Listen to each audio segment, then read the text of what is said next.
exploring small moments of lasting impact. It's the Atomic Jolt podcast with your host, Martin Cartledge.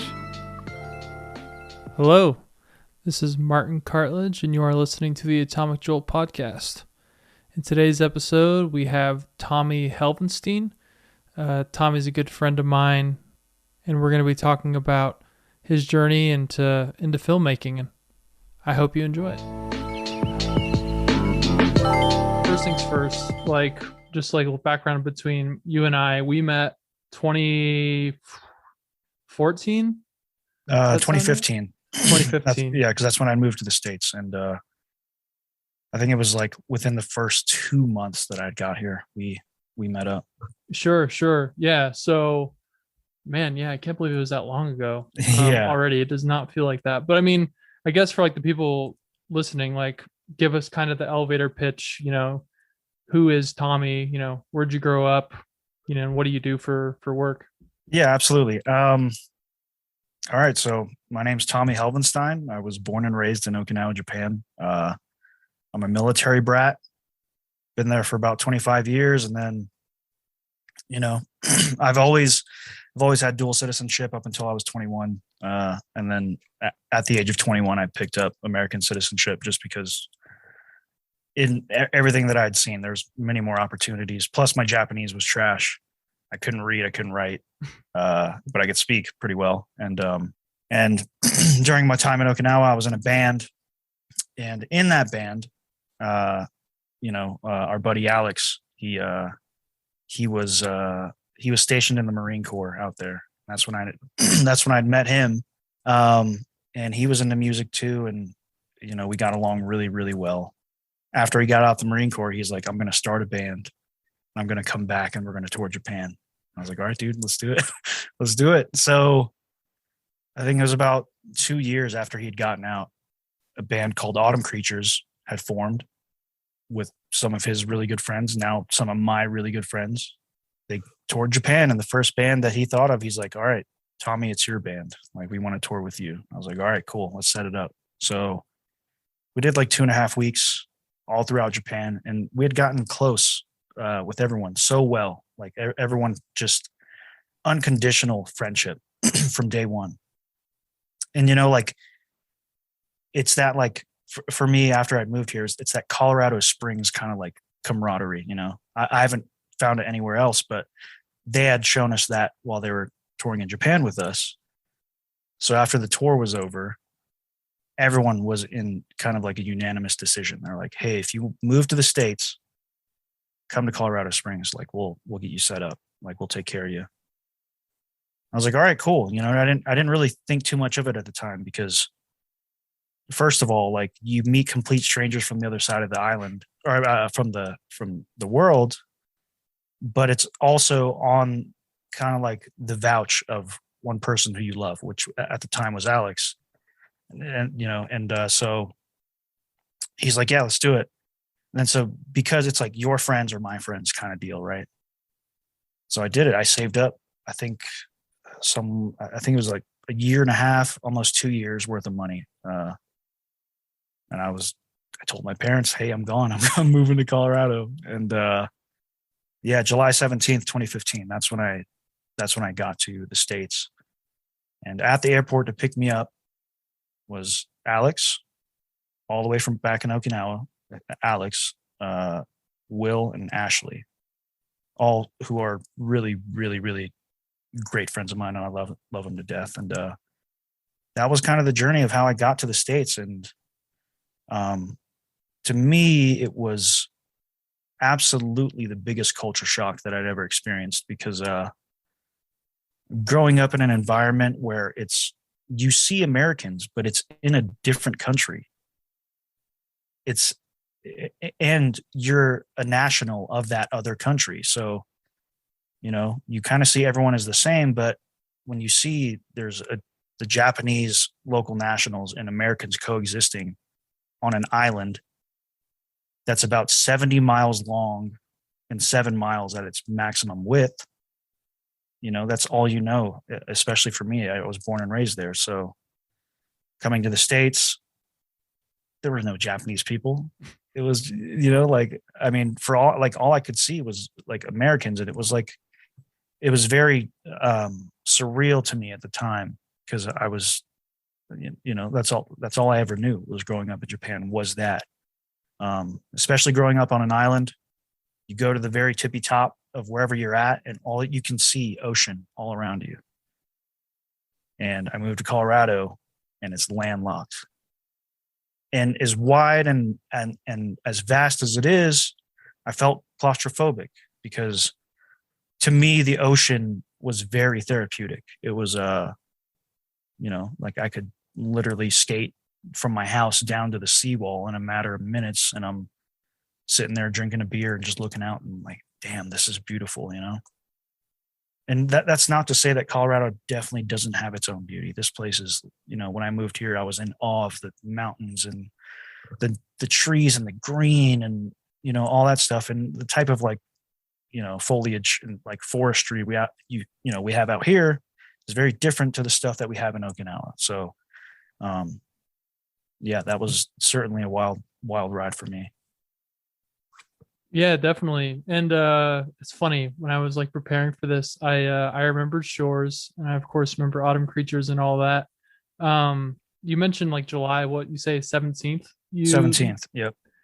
I got married July 25th, and okay, we actually met a lot sooner then. Yeah, I was thinking, I'm like, whoa, because I remember, for those listening, Tommy shot my wedding, the video for it. And at the time, my wife had never met you, I'm pretty sure. And so it was super weirded out when you just were casually walking around with a video camera. Yeah, on my wedding day. I do remember that. I forgot the photographer's name, but they were shooting. It was like the bridal party, and I'm just kind of standing there with the camera, just shooting. And then Kristen looks over. She's like, I'm sorry. Who are you? And I was like, oh, I'm Tommy. I'm shooting the wedding. Did Martin say anything to you? She's like, I don't think so. Yeah. I'm just like, all right, well, I'm still shooting. So that was definitely interesting, but that was a lot sooner. Okay, so it wasn't 1 to 2 months. It was literally within a week and a half. Yeah, it was quick. Yeah. That's so funny. Yeah, man. So okay, you get to Colorado, you're like experiencing this culture shock. You're in the band Shores. I mean, what happens with that when you get in Colorado? Are you thinking like, hey, I want to keep doing music? What's kind of your plan? Or are you just kind of like just winging it? Winging it for the most part. But I will say, at the end of Shore's life, at the end of the band's life, our guitarist Andrew, who I still love to this day, he's in Virginia though, so I don't get to speak to him as much. But his girlfriend had moved out to Virginia, and he was like, "Yeah, I just want to go be with her." It was no hard feelings with anyone in the band, but it did suck because he wrote like 90% of the music. So, as a songwriter, everyone else in the band was just like, holy shit, like we're not going to sound the same, Mm-hmm. So he moved to the States, and shortly after that, the band broke up. We all did our own thing. And, that's when kind of the whole me moving to Colorado, snowball happened. And when I got to the States, I was thinking, you know what? I think I'm going to put the band stuff on the back burner for now. I'd seen a lot of what I wanted to see in Japan. I got to experience the whole band tour dynamic, which was really, really cool. And it really helped me kind of like develop who I am today, but also too, like during the tour, I would film a lot of things, and I would bring my camera around and film and take pictures, and we would do like these tour vlogs and all that stuff. And, I was doing music videos back in Japan too. So when I got to the States, that's why I say, the band stuff can wait. Like if I want to hop back into it, I can. But in the meantime, I'm in the States, like let's take this filmmaking thing like real serious and see where it goes from there, Yeah, definitely. So before we get into all that, I mean, since then, I mean, since we've met, you've done so much stuff. I mean, so many music videos, like genre crossed, like commercial stuff. I mean, stuff for brands internationally. You've like really like it's blown up, which is awesome. But kind of backing up into like its focal point of filmmaking and cinematography. I mean, if you could kind of slim it down into something I would consider like a jolt moment of oh man, like this is really cool, or it kind of like hit you of like, oh, this is awesome, like I could do this maybe, or like I Yeah. want to try this. Like what was that? Tell me about that. Okay, absolutely. So I'd come to the States, and the first major project, or to me at the, I think still to this day is a fundamental piece in how I've kind of gotten my name and got my, started my work out here with filmmaking was through Autumn Creatures video. And because of that video, they had, I think at the time, Tiger Wine, really great dudes, a band here in Colorado Springs. They were looking for someone to do their video. And so I think Autumn Creatures referenced, they threw my name in the ring and they're like, hey, this guy did our video, give him a shot. So I meet up with the guys in Tiger Wine and we have a blast off rip. It was amazing. It was a super good time. We're probably the most wholesome dudes you'll ever meet. And after I'd gotten back to the house and I start editing, I'm throwing the video together, and then another character to the story comes in. His name's Wes. Wes shows up, and I just met him, but I didn't really know him. And then so he tells me, I'm like, hey, come check the video out. And he looks at my screen, and I press play, and he's like, holy shit, dude, this looks like a music video. And at the time, I'm thinking like, of course it does. Like I'm trying to make it look like one, but I guess maybe like, I don't know, it's hard to put into words. Like maybe the videos that he had seen of like other bands locally. And I'm not trying to like sound pompous in any way, but it's like at the time, maybe the video that I'd done for Tiger Wine was a little bit higher in caliber, I would suppose, or for lack of better words, than some of the other local things happening in the Springs. So when he had told me that, he's like, holy shit, dude, this looks like a music video. I remember that specifically. And I was like, okay, like, I think this could be it, like I could potentially make a living off of this, And if it wasn't for the guys in Autumn Creatures and Tiger Wine, who I'm indebted to like indefinitely, they've helped me get me to where I am now, whether those guys realize it or not. So Yeah, no, definitely, that's cool. So it seems like you had interest in filmmaking and cinematography, and you were just back to the band tour vlog thing. I mean, anyone that's ever been in a band in any capacity has probably seen these type of tour vlogs. So going from that into, okay, yeah, you know what, I'm just going to go for it. And then I think just having some onlooker, like a peer, I guess, saying, whoa, like straight up validation kind of seemingly coming out of nowhere was enough for the spark for you to be like, all right, like that's it. I mean, how long ago was this? This was, I don't remember, but it was the video for a song titled Sharp Elbows. And I think this is when Tiger Wine had just gotten onto Blood and Ink, but I think that might have been late 2015, early 2016, I would say. But so I mean, it was wild, man. Well over 5 years ago. And that's something Absolutely. something that I like to talk about on here is like small moments and lasting impact. And so you look back at that moment, and to anyone from like a 30,000 foot view, they'd be like, okay, you're sitting there and you're editing and you're trying this out and you're trying to like hone in on this craft and explore and kind of find your way. And then someone you just met through this network, through the city of like music peers, just has like a simple like offhanded comment of just like, whoa, this is legit. Are you serious? Yeah. And is enough just to completely, I mean, that's crazy. It was for me because like I said, I just got into the States and I wanted to take filmmaking seriously. I mean, at the time it was just shooting videos, you know. I hadn't even kind of like learned the fundamentals of filmmaking, right? Hmm. But for someone to just come out of nowhere and be like, dude, that's a music video. Like, I remember that specifically, and I was like, wow, like, I think that really sparked something in me to say to myself, like, hey, like, you should go, you should, you know, just follow this road, see where it goes. Yeah, absolutely. And I mean, digging down more into this kind of experience, would you say, I mean, obviously you're living with Wes now, Yeah, so things worked out for you and him. yeah.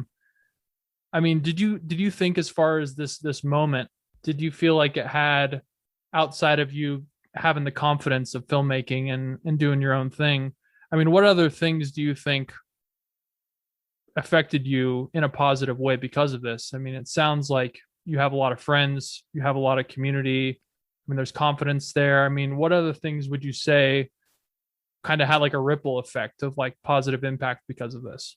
Absolutely. I mean, first of all, the amount of people that I've met through doing film work has been tremendous. Like, just the amount of compassion that people have, and they're like, hey, is there anything I can help you with, you know, while we're shooting for a video or for, you know, a commercial thing or whatever it may be. It's, is there anything I can help you with? Or, you know, like, can I lend a hand? And it's like, hey man, you guys just go sit down, I'll handle this, you know. And yeah, I've just, you know, just the amount of friendship that I have gotten over the years because of doing this. And I don't know, I wouldn't say I uh haven't gotten a name, because I will go some places and people will recognize me and say, hey, like, you did that video or you did this video. And it's, I I don't I'm not going to say I don't enjoy it, because it's cool when, you know, like, someone recognizes you for the work that you did, but also it's like, I do this so the people I film are going to be the stars, you know?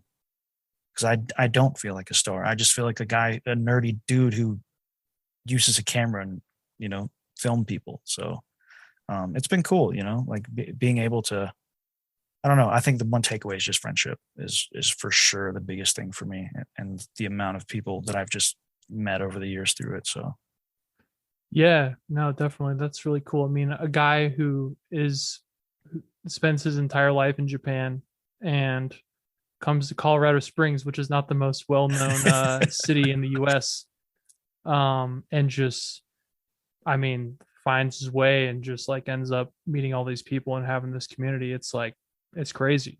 I mean, that's super cool. yeah, and you know, to add on to that, I've never been good at marketing at all. I'm just not that person.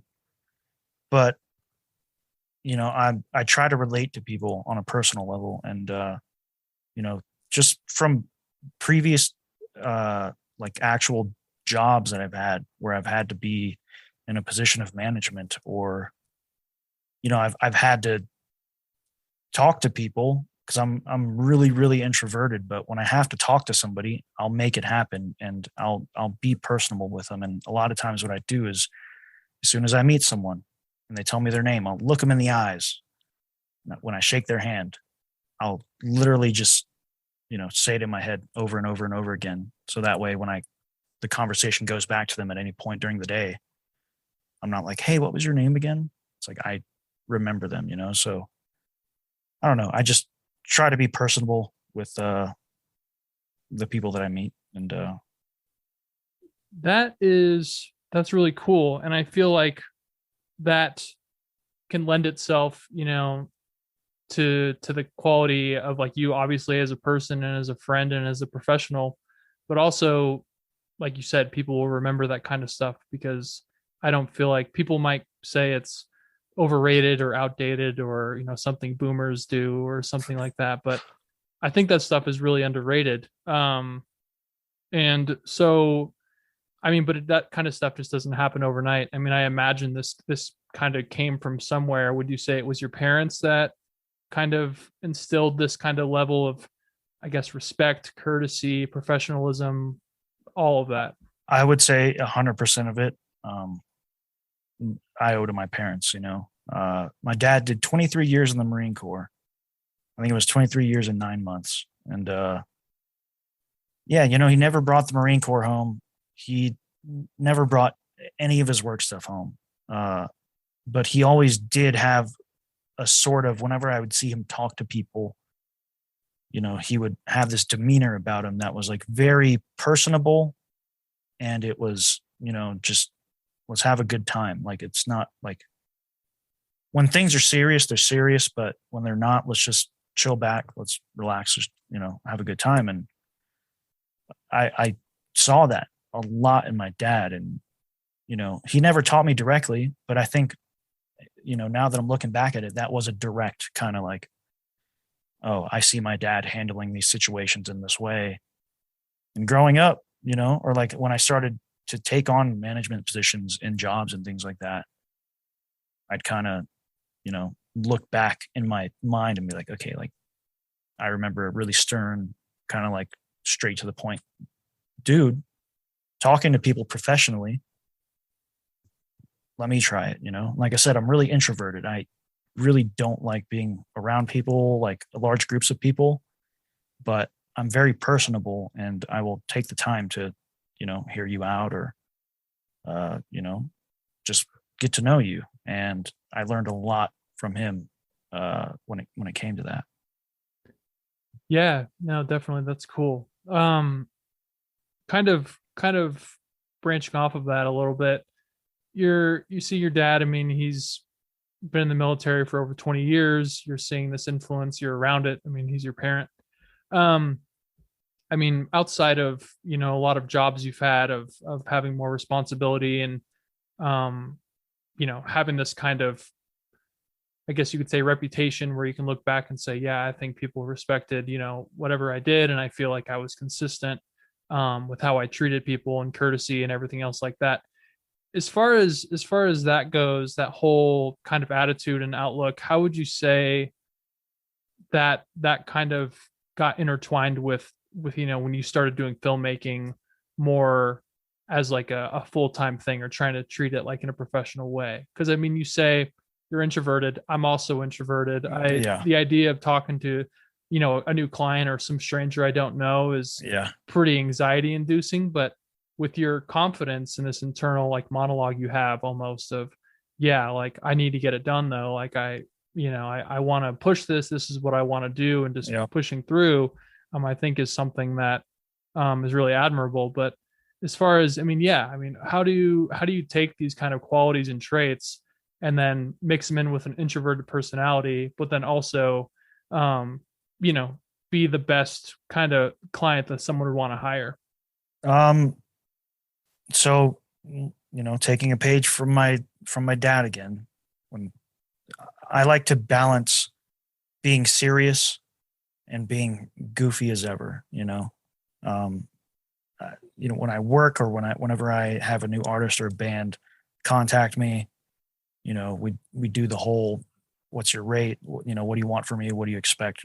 Here's what I expect from you, this, that, and the other. But when we actually get to shooting, I let them know right away, I'm not here to be, this pompous filmmaker dude who everything needs to be, perfect. And, like you guys are going to be sitting way, way over there while we're doing this thing with the whole team. It's like, it's just me, myself, and I want to have a good time while we're, if we're going to be spending up to 12 hours a day, I'm not going to sit here and be an asshole to any of you, because first of all, like, I'm providing a product that you've paid for, which goes into the customer service field, whether I like it or not. But you paid for a service. I'm going to give you a product, and I want that product to be as cool as possible. And I want you to take, what I want you to take away from it is not only a really cool video, but also a great experience, because I don't take life too seriously. I'm very loose. But like I said, when things are serious, I'll be serious. But when they're not, let's just have a good time and, roll with it. And when things come up, mostly it's a technical camera issue, I'll solve it. But we're just here to have a good time, like, because I've I've been and I've seen, I've been around and I've seen other sets and people who do videos to where it's, obviously you want to be professional, but I think they take that professionalism to a new, to the nth degree. And it becomes almost unbearable because what you have is music and you want to create art, and that's what it is. That's an expression of yourself and you want it to be captured visually. Why are we making this? Why are we going to make it any difficult? You guys have already spent so much time, probably, because you guys want to create this perfect album or record or whatever it may be. Let's not make that any more, let's not put more pressure on that. Let's just have fun. Let's have a good time while we're shooting. And, I've not had anyone tell me, hey, you suck, dude. Like, we don't like this video. And like I don't mind if they do, but I think it's just the experience of being there and shooting and kind of just being loose. I think that's why I think people can relate to that on a much more on a much higher note than being serious and everything's got to be here. Your ducks are in a row that are as tight as hell. Like I just like to have fun while I'm shooting. Yeah. I could, yeah. The super uptight thing, I don't feel like that'd be a really pleasant thing. So you said something interesting about music and, these people that are creating music videos, they've already spent a lot of time, dumping their heart and soul into this, single album, whatever it is. And, that's their expression. And then they're trusting you with the visual kind of representation of their music. And so in a huge way, it's part of your expression too, of taking this music and turning it into something that both they want, but something you're also satisfied with. I guess kind of going all the way back to when Wes was telling you, like giving you this affirmation that what you're doing is really quality, and you're like, you kind of were like, oh yeah, like I kind of, you almost like had like this like internal self-confidence the whole time of like, I just know I can do it. I can figure it out. Yeah. And I think, it seems like along the way you're introverted, but you still make things happen. You work in service industry, which isn't always the most glamorous and like pleasant experience, but you get things done. You're in these responsibilities. So now all the way into like, okay, I'm doing music videos for people. It's a form of expression. What would you say are like the bigger, I guess, like pillars of like expression you're trying to look for? Or like, it could be just like personality wise that you try to show through your work. It could be like a feeling. I guess like what do you look for in that expression when you do music videos? That's a very good question. So we'll go back to my childhood here because I think this is fundamental in how the rest of the story goes. But I grew up skateboarding, and a lot of my homies, used to skate too, and we'd go for years and skate and go out and whatever. And we started watching a lot of skate videos, and everyone's like, damn, this is cool. Like, we should try to emulate this. So people are like, yeah, let's start filming. Okay, cool. Who wants to film? Who wants to film? Oh, nobody? Okay, I'll film. So, there was one other homie in the crew that I used to skate with who did film, but I eventually became like the go-to guy for skate filming in our crew. So, I'd saved up some money, it was like a little mini DV camcorder, the one where you just flip out screen and you're doing one of these. Yeah, I got one of those, and then we bought a fisheye, slapped that bad boy on there, and we'd go out and we'd film, and we'd be out there for hours on one spot, just trying to get one trick.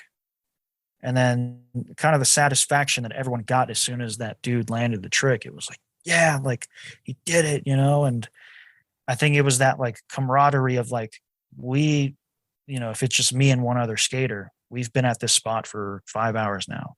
I've been through 7 tapes. but you finally landed it, and that sort of gratification after having sat there and grinded it out, and in the skater's case, literally grinding it out, we did it, So kind of through skateboarding is where I got my itch for filmmaking, or getting more serious into the kind of cameras I was looking into getting as I got older. And through skateboarding, you see the world through a very, very different lens. You don't see a stair set or a ledge or a little sidewalk or whatever it may be. You don't see it as just, oh, this is a handrail to help me up the steps or help me down the steps. Like, oh, I could skate this. I could do tricks down it. Or, oh, I can shoot through this crack in the wall and it'll get the spot over there. Just skateboarding is, to me growing up, you see things very, very differently. And, so I think that in turn, when I started kind of shifting into the whole cinematic, or the cinematic aspect of filmmaking, this is when the DSLR revolution came around, where Canon was the heavy hitter and they had I think it was the 5D or something like that. And it was the first DSLR that could shoot video. I don't know if it was 1080 or 720 at the time, but it could shoot 24 frames a second.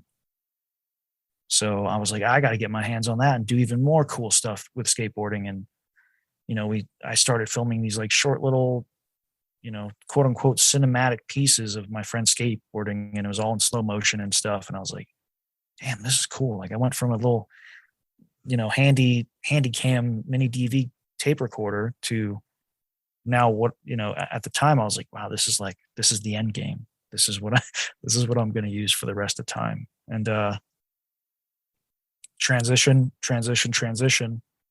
And I get to where I am now. And looking back on that, it's really helped shape me to understand and kind of navigate the whole film space, and, I don't know it's just been really, really awesome. I'm sorry. I forgot what the main point of it was, but just through skateboarding, it has really shaped me into, kind of where I'm at today. So.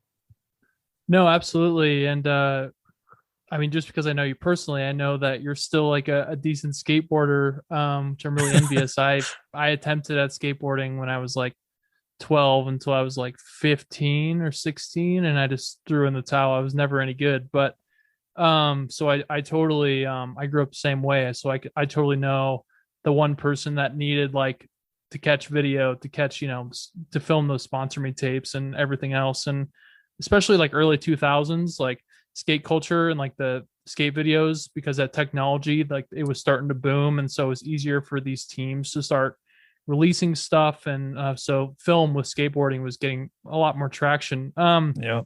I'm curious, just, having seen a lot of your work, and you definitely have your own style. Like it's very like apparent to me, like, oh, this is a Tommy like Helvenstein like video.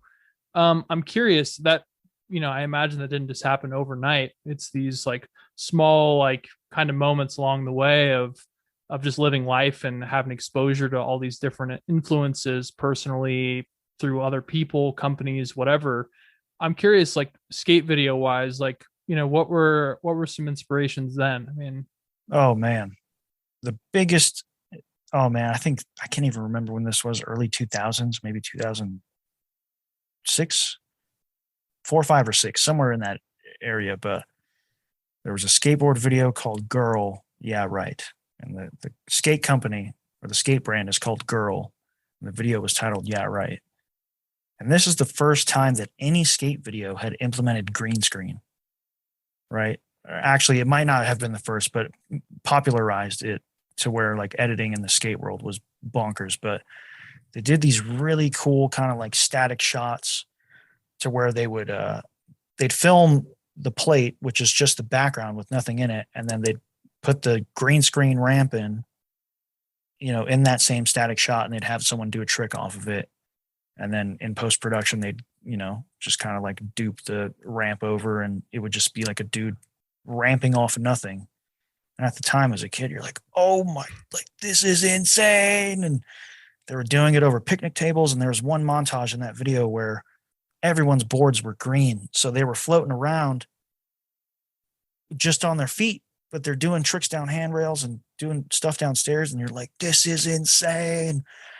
And yeah, I think Girl, Yeah, Right really, really shifted the game when it came to editing and skate videos. They really just came out of nowhere with it.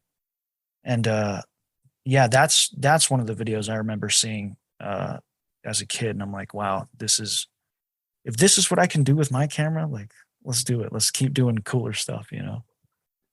Yeah, I also, that was probably the one, like if it was possible to wear down a DVD to where it's not usable anymore because it's been Yeah. watched so many times, that's Yeah. probably like on the top 5 of things I've watched so many times where I'm Yeah. like, I could have worn through that DVD. So I could totally see, I mean, like as someone that is looking into it as something like as a hobby, something you're already doing. What's Yeah. cool about that kind of stuff with the skate video thing is it seems like if you already like skateboarding so much and filming becomes this necessity if you're trying to get like sponsored, it almost starts off as like a chore or a responsibility, Yeah. but then you see all these other influences and you're like, wait, this is actually pretty cool. And like if you do it like, you know, look at all these cool things like you just mentioned. So that's cool that Yeah, Right was in the mix. Is there anything else?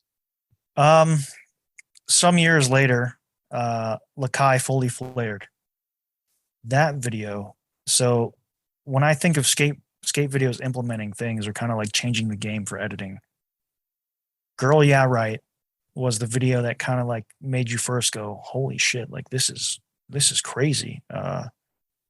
Like where are the ramps? Where are the boards? There's nothing there. And then the company, Lakai, they're a shoe wear company, they released a video named Fully Flared. And in that video, they used high speed cameras. So I think you're probably shooting at like 1,000+ frames a second, you know, and they're doing like the opening sequence of the video. I think is Eric Costin punching a skateboarder named Eric Costin. He's punching through a wall as he's riding through it, and it just explodes into a million little pieces.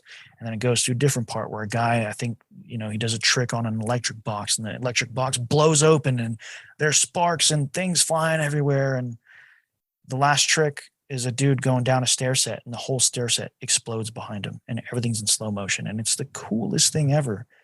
You're like, pyrotechnics and skating? Like, are you serious, dude? This is insane.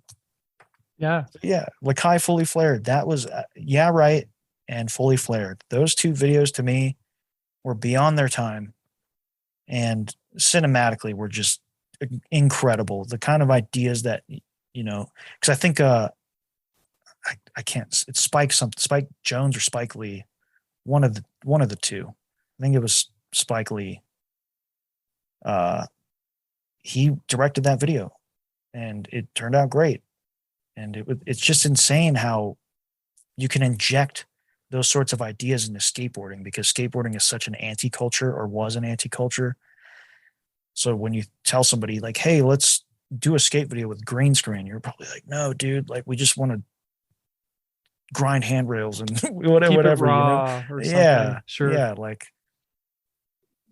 who would have said yes to that? You know, probably like 5 years before that video came out, no one would probably be on board, but it took like a visionary filmmaker to be like, we're doing this. And they're like, okay. And then it turned out phenomenal. And it's probably on people's top 5, like nostalgic, iconic videos of all time. And when the Fully Flared dropped, same thing. Holy smokes. Like, where is this coming from? You know, you're injecting pyrotechnics into a skate video with 1,000 frame plus cameras. Like what? But it worked. And that's also another one of those videos where people are like, holy crap, like this is monumental, you know? Yeah. Yeah, definitely.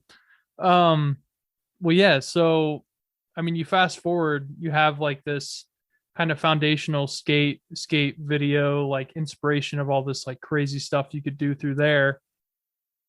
I imagine just because, you were in a band later on, like in your teens up into your 20s, and then you're a lot more in entrenched in like kind of the music kind of scene, if you want to call it that, just as a whole. I mean, in Japan and now in Colorado Springs, Mm-hmm. a lot of your friends are, I imagine, skateboarders and musicians. So that kind of constant clash of culture is probably there, probably stewing. And then Mm-hmm. you're looking at, this big outlet of something that you enjoy, and it's, filmmaking. You're doing stuff for bands. Was was it something that you kind of set out to be like, okay, I only want to do like music videos, or were you just kind of open to anything? Um, so I was open to anything, but I think because of, like I'd said, mentioned previously, it was the videos that I did for Autumn Creatures and Tiger Wine.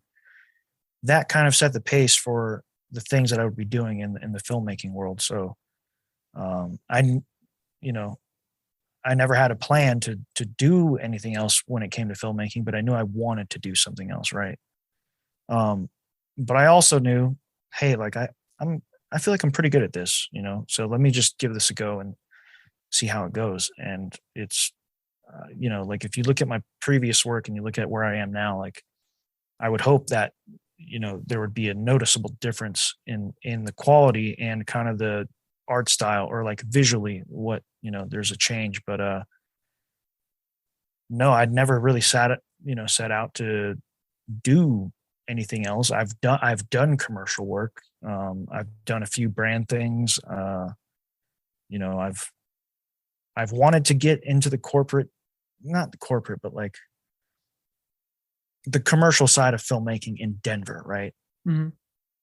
So I tried to get into that for a little bit, but there's a lot of like private Facebook groups and all that stuff, and these guys are all doing commercials for like Toyota or nationwide stuff, which is cool. It's great. It's amazing. But what I came to find out about that was I didn't want to be a part of that. Like I didn't want to have to be buddy buddy with people to try and get into like break into an industry, which I know is the unfortunate reality of that. But I also understand I could make my own way. Like we're living in an age where I could make a YouTube channel and it might take a few years for it to grow, but it'll grow and I could live off of that. And I could be a filmmaker on YouTube, and um I don't know. Like I think right now music videos is my thing because that's what I've really gotten my experience from was music videos. But eventually I want to do some short films and I want to do some doc work and stuff. And I do have a documentary in the works right now. But yeah, I think music videos right now is my thing, and I can't stray away from something if that's like what I know, and that's what I feel like I excel at the most out of kind of the subgenres of filmmaking, if you will. Yeah, yeah, definitely. So you mentioned, hopefully if people like go and check out a lot of your work and they notice like a difference in quality or style or whatever you want to call it. It's something that when I was kind of preparing for the interview, I went through and watched a lot of your stuff, and I remembered, I might be a little biased because I mean you did my my wedding video. Yeah. Even from that, it's so noticeable that there's like such a style. I mean, I look at filmmakers that I admire, like Stanley Kubrick.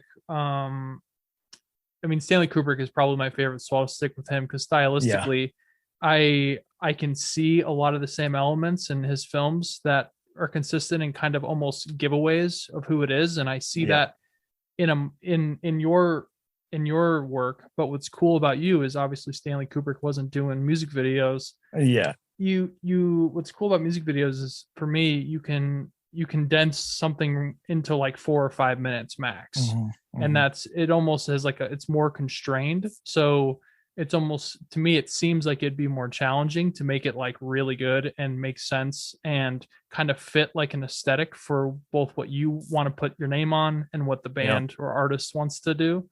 So as far as, I mean, your style and I mean even color grading. I mean like the colors you use for titling and everything else like that. Can you kind of walk me through like inspiration there, or kind of the evolution of kind of how that stuff came to be for your work?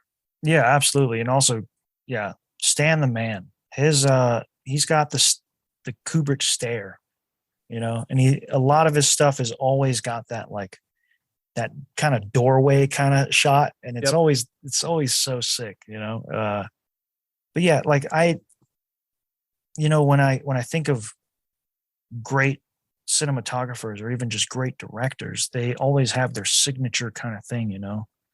And not that I wanted to make my own signature thing, but it's kind of hard because I don't notice my own style. But when, just as you had mentioned, like if you were to see a few of my videos, or probably in a maybe a handful of 5 random videos, and there was 3 of them that were mine, you'd probably be able to say these 3 are Tommy's. But I haven't seen that for myself, but I have been told that like I have sort of that, like, I don't know, there's like a sway to my camera movement that I don't know if it's kind of like muscle memory to do. But inspirations, man.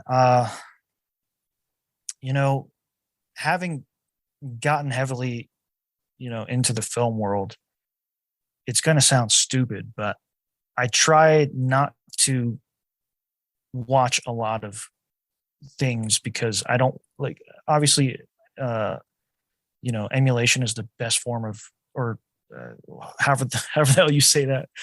Imitation is the Emulation is best. the best form of flattery. Yeah. And I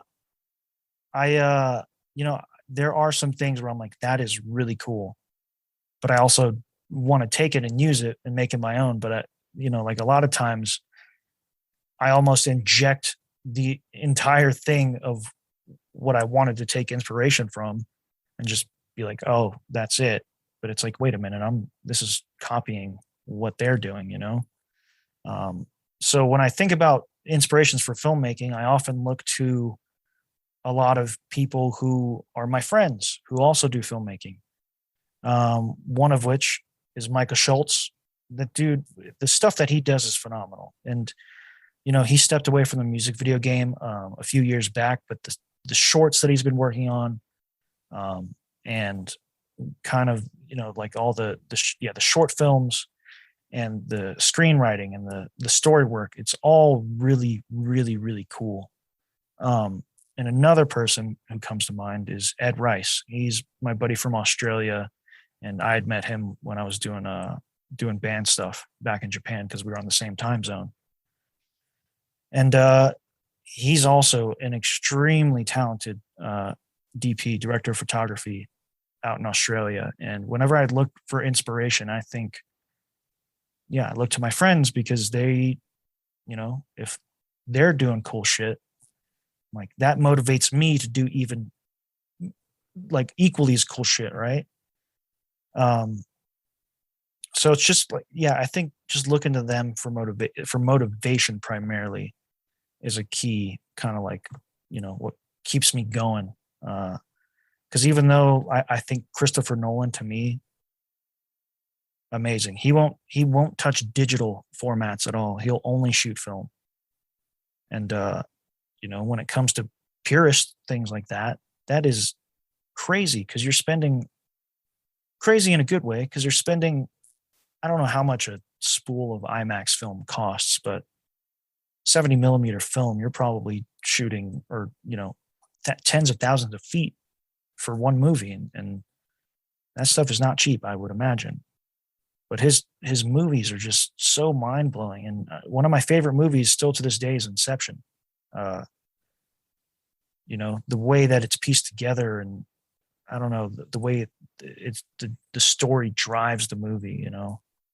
But when I think about, like taking inspiration from really big directors and cinematographers, they're in a league of their own. I would only aspire to be half of what they are. If that's as high as I go, I'm fine with it. Because those guys, probably in 10 years time, 20 years time, they're going to be revered as the best to ever do it. But yeah, Micah Schultz right here in Colorado Springs, amazing director, amazing cinematographer, and Ed Rice in Australia. Those guys are really who inspire me the most. Yeah. Yeah.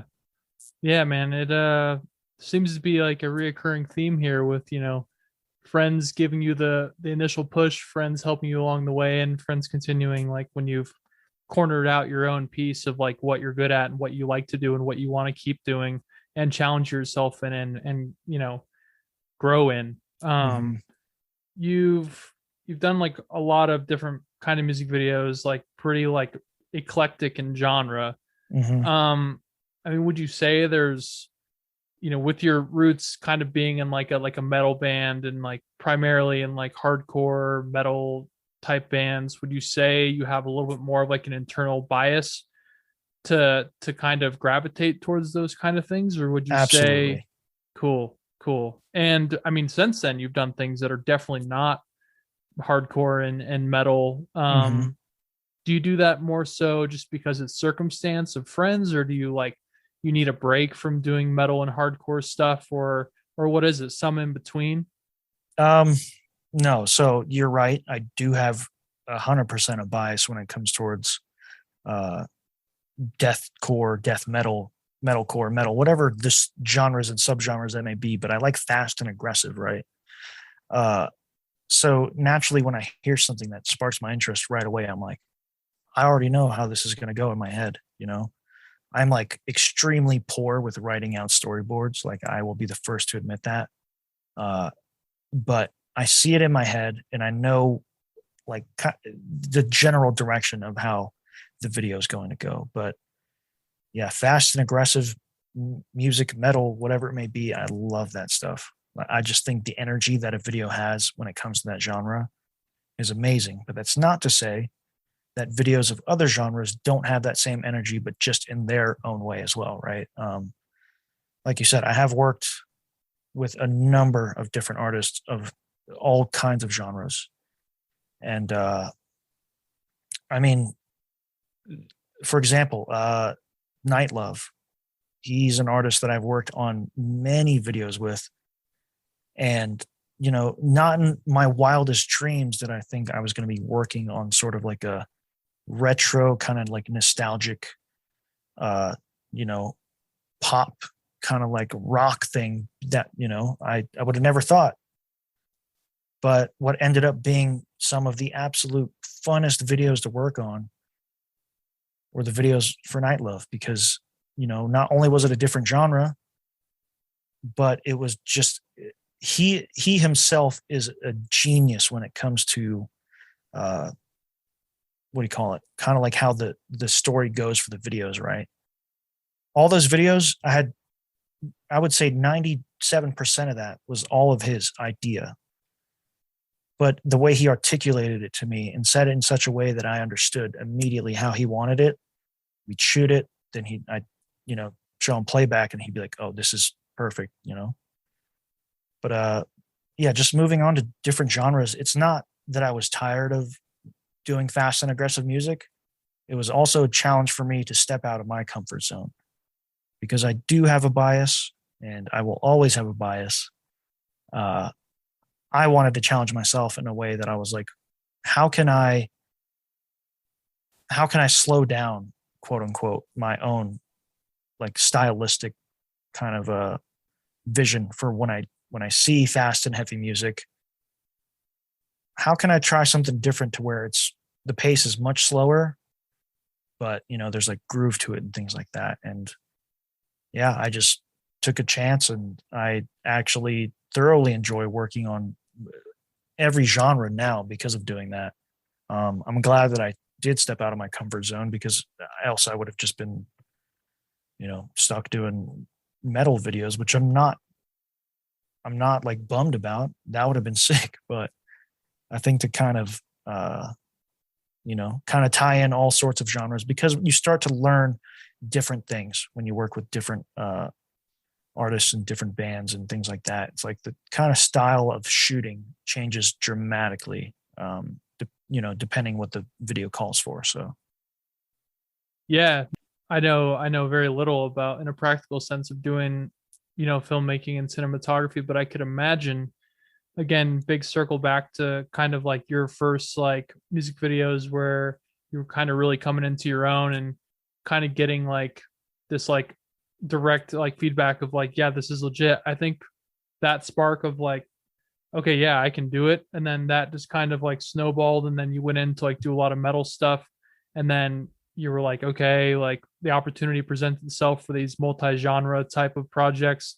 And I think that that kind of confidence just kind of snowballed. I mean, you're far from an arrogant person. It's like all just confidence, which I think is like a very um like noble and necessary thing for when you're doing this kind of work, because I feel like you almost would have to stand up for yourself, know the times that the kind of you're literally a director, so to direct people and to know what's best. And so that journey Mhm. of hearing all that is really cool. I mean, you, like I said, starting in Japan, just chilling, just Yeah. skateboarding, and then now you're like in Colorado Springs with all this, all these experiences and projects. Kind of wrapping up, this is such a cliche, but I mean, the first kind of questions I was asking about, like when I met you when you came to Colorado was, 6 years ago, a little over 6 years ago, and so much has happened. Mhm. It's a tricky question, but I think that's the best kind to like end with is, I mean, where do you want to go from here? I mean, what would the next 6 years look for you if, I mean, it can be as idealistic as you want. It can whatever. Where do you see, Tommy going from here? Well, I'm going to try and keep this as short as possible. I've been battling in my head about, do you want a video or do you want my vision, right? Two biggest things, right? Because a lot of times I struggle internally about balancing art and balancing what an artist or a band want, right? It's like I also want to inject my own creative freedom into this, but I also don't want to make it 100% my own because my ideas will more than likely not, kind of like coincide with theirs. So I saw a video. I forgot the guy's name, but he pretty much said if you're in a space where you're trading, uh, yeah, essentially I'm trading, goods and services for money, and regardless of whether I like it or not, I am playing the customer service role, right? An artist or a band, they're paying for something, and I'm all I do is just provide the service to get it done. Now, if I wanted to be an artist, I can go be an artist and film and do whatever. But is that going to put food on my table at the end of the day? Who knows? If I grind it for 30 years, maybe it might, but that'll be its own avant-garde thing later down the road. But I think, I've battled a lot with, because sometimes I might not want to work with a particular artist because I just don't vibe with just don't vibe with them, not as people, but their music. I need the music to immediately tell me where my head's going.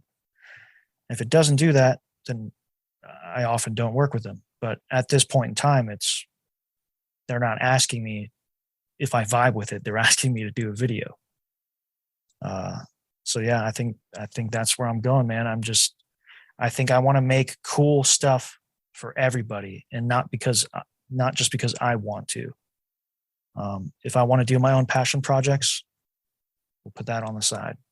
But if a service is requested of me, sure, like let's make something happen, Yeah. So, and short films. I want to do some short films too. Hell yeah, man.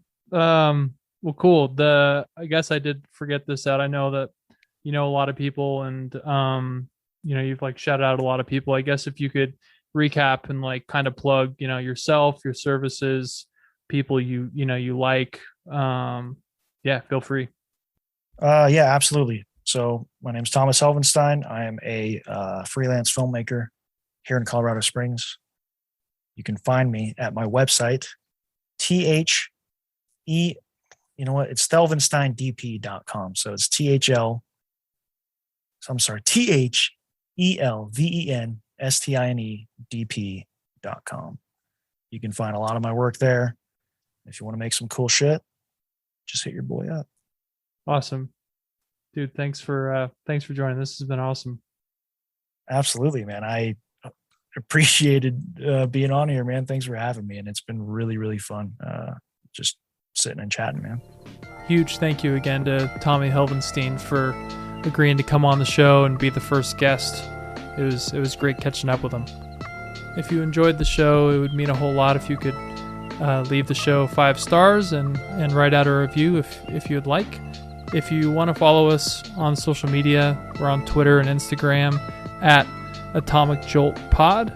Thank you again for listening, and we'll see you next time.